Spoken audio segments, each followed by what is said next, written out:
Bienvenidos a La Silla Vacía. Un saludo a todos los que nos ven por Canal 1 en televisión y a los que nos siguen por el YouTube de La Silla Vacía. Soy Daniel Pacheco, subdirector y editor general, y hoy vamos a hablar de las listas al Congreso para el 2026. Ya están planteadas, así van a quedar las pujas y las opciones para las legislativas. Estamos desde la redacción. Gerson Ortiz cubre el Congreso en La Silla Vacía. ¿Qué más, Gerson? ¿Qué más, Daniel? Entonces, esta es la renovación de su antigua fuente, que no sé qué tanto se va a renovar. Vamos a tener muchas caras conocidas, reencauchados, casas políticas regionales que vuelven al poder en el Congreso, partidos políticos tradicionales que echaron mano de todo lo que encontraron para poder hacer contrapeso y no perder espacios, porque tienen claro que las listas cerradas del Pacto Histórico por un lado y el Centro Democrático por el otro les pueden comer espacio.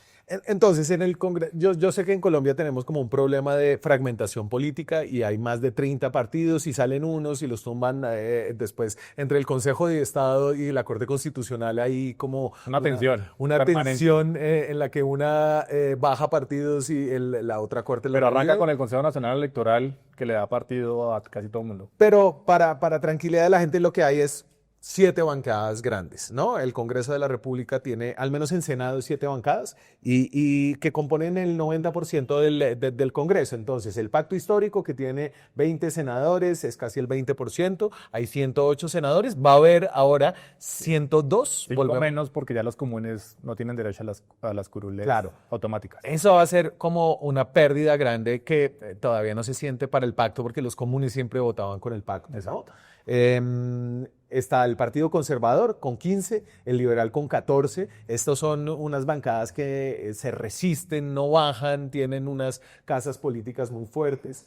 La Alianza Verde, que ahí en ese momento era Alianza Verde y el Centro Esperanza, que se habían aliado con Verde Oxígeno, que había estado Humberto de la Calle, llegó a 13. Esa bancada se dividió y ahorita hablamos de eso. Está el Centro Democrático, que en 2022 tuvo una elección Estuvo difícil, bajó, pero se espera que con Uribe metido en la lista suba. Cambio Radical 11, la U 10, y ahí están 96 de los 108 senadores. Claro, entonces esta vez hay una concentración de senadores, pero para esta elección, Daniel, entran al juego nuevos actores. Nuevo Liberalismo, Dignidad, el partido de Roy. Entonces eso representa que ahora tengamos 1097 candidatos al Senado, Sí. es decir, casi 10 candidatos por una curul en disputa. Sí. Y son 16 listas, que hay que hacer la diferencia, y mucha gente nos lo ha preguntado en redes y hacemos la aclaración. Hay listas cerradas, que es decir, la gente vota por el logo y a partir de la votación grande se arrastran un número de curules, y las listas abiertas, que la gente vota por el logo, pero también por la persona, el personaje como tal que quiere que llegue al Senado de la República. De nuevo, entonces, hay 2 listas cerradas grandes, que son las del Centro Democrático y el Pacto Histórico. Entonces, uno solamente vota por el logo. Y ellos ya están organizados, ¿no? Y entonces, según la cantidad de votos, pues salen hasta el 10, 15, 20. Sí, que eso ya pues, lo vimos en el 22 con el Pacto Histórico. Sí. Y la lista abierta, que entonces usted vota por el logo, y si no vota por alguien dentro del logo, Se le suma al partido, que de todas maneras suma para el tema de lograr Las- el umbral político, perdón, que es del 3%. Con ese 3% usted mantiene la personería jurídica, es decir, sostiene su partido y le garantiza más o menos 3 curules en el Senado. listo. Entonces vamos a correr como para mostrarles todas las opciones que hay. Obviamente iremos como adentrándonos en estas listas y cómo están las fuerzas internas, pero empecemos con pues los más grandes, que es el Pacto Histórico. El Pacto Histórico, hoy tenemos una nota de Edgar Quintero, va liderado por Carolina Corcho, la exministra de Salud, y este es un grupo que tiene, entonces, esto es cremallera. Es cremallera, paridad, mujer, hombre.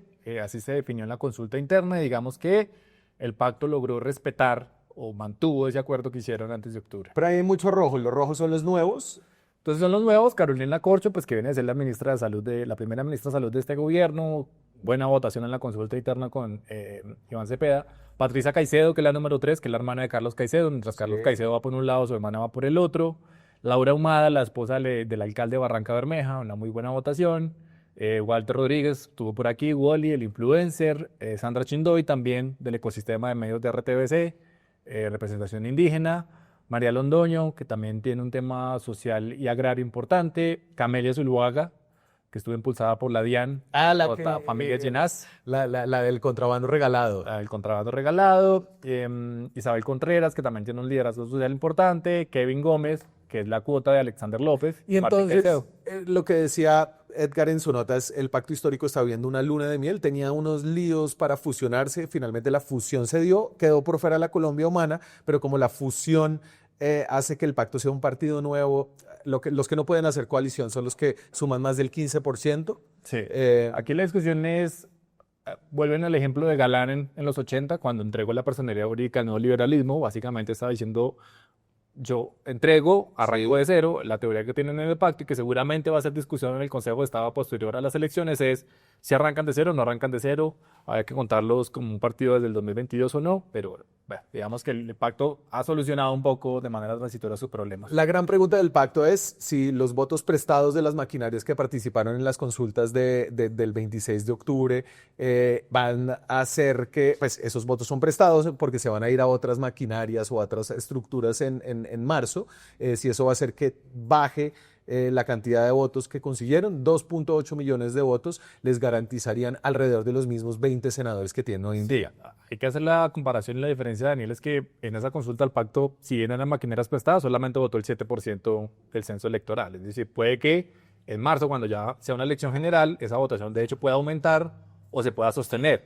Hablamos de que el pacto, la idea inicial es sostener los 20. Sí. Para eso necesitarían sacar 2.8, casi 3 millones de votos. Aquí hay que metamos el dato técnico y es que la cifra repartidora, es decir, la que le dice usted cuántos senadores puede sacar, va a estar por los 160.000 votos. Entonces, si usted quiere sacar 10 senadores, 1.600.000. Sí. Si quiere sacar 20 senadores, 3.200.000 votos. Ese es el ejemplo. Yo sé que en la derecha como que están muy con la idea de que no, esto fue maquinaria, esto fue del gobierno. Yo sí lo que veo en el pacto histórico es el proceso político más organizado que hay, que se separa de todos los otros partidos. Petro entregó el bolígrafo y estas listas se hicieron con las votaciones del 26 de octubre. Ahí están metidos Carolina Corcho haciendo que se cumplan los compromisos, ¿no? Y Iván Cepeda como el candidato del pacto histórico. Sí, como el veedor y el garante de que esto funcione. De hecho, Cepeda promovió lo de Carolina Corcho, sacrificando una persona de su confianza como María José Pizarro, que la habían dejado guardada para que se fuera la cabeza de la lista del Senado, y no, la guardaron para que ahora sea jefe de la campaña presidencial de Cepeda. Entonces, si hay proceso organizativo, pues que el tiempo dirá si funciona o no funciona. Sí. De todas maneras, los temas de democracia interna son muy complejos y más en listas cerradas, cuando pues todo el mundo te quiere pelear por un puesto privilegiado. Vamos al otro extremo porque creo que en la polarización que se está sintiendo a nivel presidencial también baja a lo que son las elecciones legislativas y está el Centro Democrático, que aquí sí fue el bolígrafo de Álvaro Uribe que puso como cabeza de lista a Andrés Forero. Andrés Forero, un muy buen amigo de Miguel Uribe Turbay, que quedó como el representante del uribismo de Miguel o del miguelismo después de la salida de Miguel Uribe Londoño. Sí. Yo creo que Uribe manda dos mensajes. Uno es la cercanía, ¿sí? Como el mantener el legado de Miguel Uribe. Y segundo, fíjese que así como Carolina Corcho representa una visión de salud diferente en el pacto histórico, Miguel Uribe representa otra visión sobre el sistema de salud de la oposición.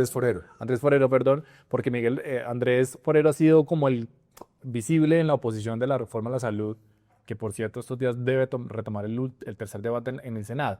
Entonces Uribe también manda ese mensaje, también manda el mensaje de una nueva derecha, pues una derecha más joven. Andrés Forero tiene 40 años, entonces ahí, pues con unos parámetros que desconocemos, pues que seguramente es el bolígrafo de Uribe, pues lo ponen de cabeza de lista. Sí, estamos preparando una nota y lo que me dice Edison que cubre el Uribe es que es el bolígrafo de Uribe, o sea, todo lo del proceso académico, no sé qué, finalmente fue el bolígrafo del expresidente. Y eso se nota, por ejemplo, en que en este caso no es lista paritaria, no es cremallera. Sí. Fíjese que la primera mujer la encontramos en el tercer puesto, después en la quinta, no es pareja uno y uno, sino que y entonces parece, pues lo más importante es que Uribe se mete en el número 25 para tratar de traccionar. Y ese es un número estratégico porque es como yo quiero jalar los votos, pero no quiero volver al Senado, ¿cierto? Sí, como que yo quiero, o sea, si ustedes quieren que yo llegue al Senado, tienen que votar muchos, pero para llegar hasta el 25 mínimo, yo creo que casi 4 millones de votos. Desde el bipartidismo no hay una lista de 25 senadores. No sé si la U alguna vez tuvo una lista de... Sin esa hegemonía que tuvo la U, alcanzó a estar por encima de los 20, si no estoy mal. Pero fíjese que este ejemplo de Uribe en un lugar amplio, lejano, en una lista cerrada lo tuvo Galán hace 4 años, Carlos Fernando, en el nuevo liberalismo. Sí. Él se puso de quinto, si no estoy mal, Sí. o en algún Pero lugar de bueno. esos, y no les dio. No estoy comparando peras Algo con va manzanas, de- algo va de Uribe a Galán, pero digo que este ejercicio de ponerse atrás para traccionar votos Sí. no necesariamente siempre sale bien. Entonces, Rafael Nieto, bogotano, ex precandidato del Centro Democrático, Discurso de defensa. Hernán Cadavid, los que suben, varios suben de la Cámara de Representantes, ahí está Marelén Castillo en el número 20, como Que está la duda de si la doble militancia le aplica o no, porque ya salió elegida por la Liga de Antigobernantes. y una cantidad Godínez. como de mujeres poco conocidas, pero muy cercanas al expresidente Uribe. Al nicho. Al nicho. Al nicho de la derecha y digamos, muy cercanas también al expresidente Uribe. Listo. Listas importantes. La lista del Partido Conservador. La cabeza la va a llevar. Esta es toda una no renovación. David Barguil llega haciendo 10 años la renovación del Partido Conservador, lo habíamos dicho por ahí, pero digamos que es como en esta tesis del reencauche, Sí. es una fuerza electoral importante de Córdoba, pues David Barguil fue precandidato presidencial del Partido Conservador Sí. hace 4 años en esa coalición con Fico y se hizo contar bien, se congeló, como dicen en el Congreso, y regresa para liderar un poco las banderas del conservadurismo. ¿Qué más tiene esa lista del conservatismo? Tiene muchos saltos, hay más reencauches. A Hernán Andrade regresa de las cenizas del Huilense para ser otra vez senador, después de que su hermana fue Guaydir senadora. Mansur sube después de haber recibido toda la mermelada cuestionada y posiblemente delictuosa de la ONGRD. Eso lo dice usted, no lo digo yo, pero, Posiblemente, supuestamente, presuntamente. pero créame que va a ser una de las sorpresas electorales. Tiene mucho apoyo en Córdoba. La inversión del gobierno Petro se ha dedicado mucho en Córdoba también. Y Guadir, digamos que ha liderado un poco esta bancada de conservadores que entran y no entran a veces a ayudarle al gobierno. Lo mismo que Delia Liliana Benavides de Nariño, fuerza importante, una de las mujeres más relevantes hoy día del conservatismo. Y Armando Sabaraí lo metemos ahí porque es la cuota de Fincho Cepeda, que se va después de 20 años del Congreso, pero quiere dejar a Antonio Sabarín, que tiene más años que él. El conservador no puede que no vaya a crecer mucho, pero tampoco va a caer de más. Ellos tienen cuentas de que son 15, pueden perder una máximo, creen ellos, se pueden sostener sobre los 2 millones de votos. Sí. Pero el reencauche es importante y el salto de los de Cámara a Senado es relevante. Lista del Partido Liberal. Entonces, aquí está el bolígrafo de César Gaviria, pero es un bolígrafo que no es tan fuerte, ¿no? Entonces, la cabeza de lista es Lidio García, el actual presidente del Senado. Que ya lo fue hace 4 años la cabeza de lista. En el Partido Liberal mantienen la tradición de que el que más tiene votos es la cabeza de lista para la Sí, próxima no, elección. pues ni siquiera le dio el bolígrafo para meter a María Paz Gaviria de número 1, sino que la metió de número 100. Que es el otro número estratégico. Cuando usted pelea los números en el tarjetón, Claro. usted pelea el 1 o el 100. Las colas. Las colas, que son las de mayor recordación y las más fáciles de ubicar. Entonces está María Paz Gaviria, que va a ser la número 100, la hija del expresidente Uribe. Quieren darle como una visión, María Paz Gaviria, quieren darle como una visión de renovación, pero con el apellido no sé si les alcance. Hay una cantidad de votos petristas. Por ejemplo, María Eugenia Lopera representa De las esos votos de liberales petristas. salta de Cámara al Senado, hace una de las aliadas incondicionales de este gobierno con las reformas sociales. María Eugenia la metemos ahí porque va a recoger el trabajo político de Julián Bedoya en Antioquia, pero también el de 2 senadores, Juan Diego Echavarría y Johairo Roldán, que no repiten, pero le van a endosar toda la votación a ella. Sí. Es muy probable que Lopera sea una de las votaciones más altas del Partido Liberal, porque mezcla los ingredientes de maquinaria, pero también de estar muy cercana al gobierno Petro, y eso le ha generado temas burocráticos. Y solo volvamos a la liberal un segundito, porque es que esta de Richard Aguilar sí es una perla, ¿no? Está investigado por corrupción. De hecho, había renunciado al Senado en la lista de Cambio Radical en la pasada legislatura. El hijo de Hugo Aguilar, también condenado por corrupción. De Mauricio Aguilar, el exgobernador de Santander. Y se reencaucha después de haber renunciado para evitar su investigación en la Corte Suprema, se reencaucha en la lista del Partido Liberal. También se recaucha Horacio José Serpa, el hijo de Horacio Serpa. Es decir, de Santanderes, pues la renovación viene solamente por el nombre y no por los apellidos. Cambio Radical, se fueron sin Germán Vargas Lleras, la cabeza de lista será Carlos Fernando Motoa, que es como... Germán Vargas Lleras en el Senado, básicamente. Se fuera Pero- como si Germán Vargas estuviera sentado en el Senado de la República. Cambio va con Liga, la Anticorrupción, la la Liga Anticorrupción Gobernantes de Rodolfo Jr. y Rodolfo Colombia Hernández. Justos Libres. Que es una lista, Daniel, que hay que decirlo, parte de un hecho de perder 630.000 votos porque 5 de los actuales senadores no van. Sí. Se cambiaron de partido, se quedaron quietos, van para temas regionales. Cambios de los que puede bajar bastante. Cambios de ¿no? los que puede bajar y por eso hasta el final estaba la tensión de que ojalá Germán Vargas Lleras pudiera ser la cabeza de lista para poder atraer. Sí, para que la pérdida no fuera tan alta. Vargas Lleras volviendo al Senado, sí. Era complejo, pero entonces hicieron un cálculo y los otros aliados o la otra casa fuerte de cambio que son los Char, pues hicieron calculador en mano y van a meter 3, 4 senadores, mínimo coronan el umbral de 600.000 votos y a partir de ahí los actuales senadores que quedan van a tratar de hacer el ejercicio de Claro. sostener los Esta 10. es la lista más damnificada por la falta de mermelada del gobierno de turno, ¿no? Que sí la tuvieron de alguna forma los conservadores y los liberales con esas alas petristas que Pero esto tenían. lo compensan con la cercanía que tienen con los gremios. Fíjese que aparte, la semana pasada ya varias empresas grandes privadas empezaron a hacer llamados de, bueno, Sí. ¿cuánto necesita para la campaña? Vamos a empezar a hacer donaciones y Cambio seguramente va a ser uno de los beneficiados de esas donaciones privadas. Vamos con la U. Juan Felipe Lemos. Juan Felipe Lemus, uno de los más técnicos, digamos, dentro del partido de la U, es crítico de la reforma tributaria, la ley de financiamiento, paisa. Esta es otra que puede bajar, ¿no? Esta es una incógnita porque pues aquí mandan 2 casas, ¿no? Dilian Francisca Toro desde el Valle, que tiene a Norma Hurtado, por ejemplo, Sí. Y a Juan Carlos Garcés, y los costeños, ¿no? Antonio Correa, Name, Géneco, los Claro. Ñoños, Pero entre los costeños hay unos más petristas que Petro y como Toño Correa. como Antonio Correa, por ejemplo, pero fíjese que también entran nuevos actores como María Irma Noreña, que es la esposa del alcalde de Pereira. Ya, Ajá. por cierto, tiene un montón de denuncias por constreñimiento y por utilizar la alcaldía para favorecer a su esposa en esta aspiración al Senado. La lista de la Alianza Verde. Entonces, esta fue como la lista de centro en la última edición, pero terminó muy, muy untada de corrupción por Iván Name, por Carlos Ramón González, por Sandra Sandra Ortiz. Ortiz. Y ahora esta lista trata como de repintarse como de opinión con Lucho Garzón, que Alcalde resucita hace en la 20 política. años, fue alcalde hace 20 años. Pero por abajo también tiene como todo el poder regional que ha amasado Juan Fernando Cristo, ¿no? Claro, que en esta lista va a tener mucho significado lo que hace Cristo. Entonces está Lucho Garzón en la cabeza, saltan figuras de Cámara al Senado. Catherine Miranda va a ser una Sí. de ellas. Cristiana Avendaño, Olga Lucía Velázquez, que tienen cierto liderazgo en caso de Cundinamarca y van a tratar de subir al Pero Senado. eso sí se volvió un escampadero, ¿no? Porque coherencia ideológica poca. Allá siempre han dicho que son excesivamente democráticos en el Partido Verde. Y Cristo entra con un grupo fuerte también para posicionar un poco lo que es su partido de marcha.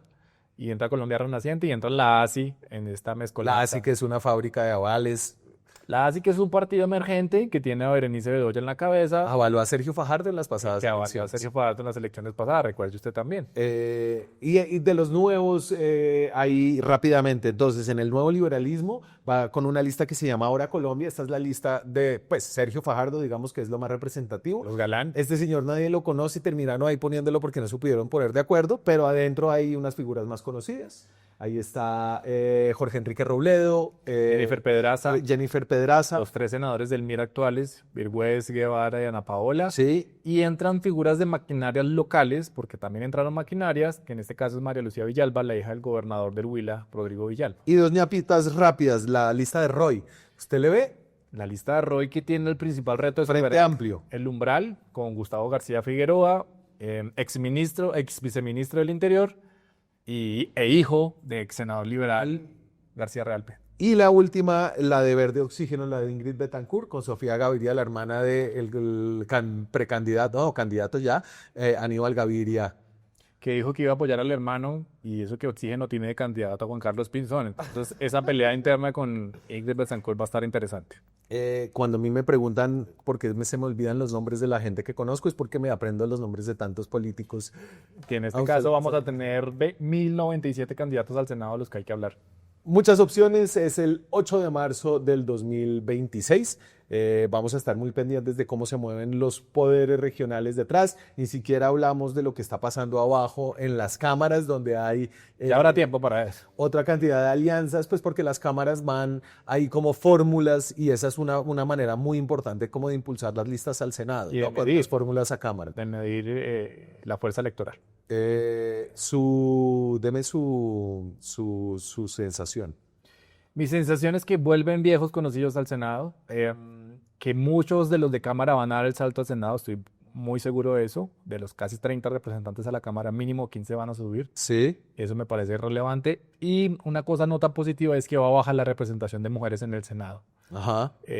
La lista del Centro Democrático es una muestra de eso, la pocos liderazgos dentro del Partido Liberal femeninos, en la U, ni siquiera decirlo de los conservadores. Entonces sí va a bajar un poco el tema de la representación femenina en el Senado. Sí, el Senado que es tan importante, el Congreso que es tan importante, pero creo que pues, las encuestas dicen que el 80% de la gente no se acuerda después de los pocos 4 meses años. por quién votó. ¿Usted se acuerda por quién votó? Sí. A mí me tocó hacer memoria, ya me acordé, pero se me había olvidado. Gerson, muchas gracias. Gracias, Daniel, por la invitación. A ustedes muchas gracias. Suscríbanse a este canal para ser una comunidad que le gusta, que aprecia el periodismo independiente. Eso es lo que aspiramos a hacer acá. Déjennos comentarios, activen la campanita y nos vemos esta semana con más contenido. Chao. Vienen las elecciones de 2026 y el panorama político todavía no está claro. En el canal de YouTube de La Silla Vacía le explicamos a profundidad y sin sesgos las movidas de poder que serán claves para tomar decisiones el próximo año. Suscríbase a nuestro canal, active la campanita y haga parte de una comunidad que apoya el periodismo independiente.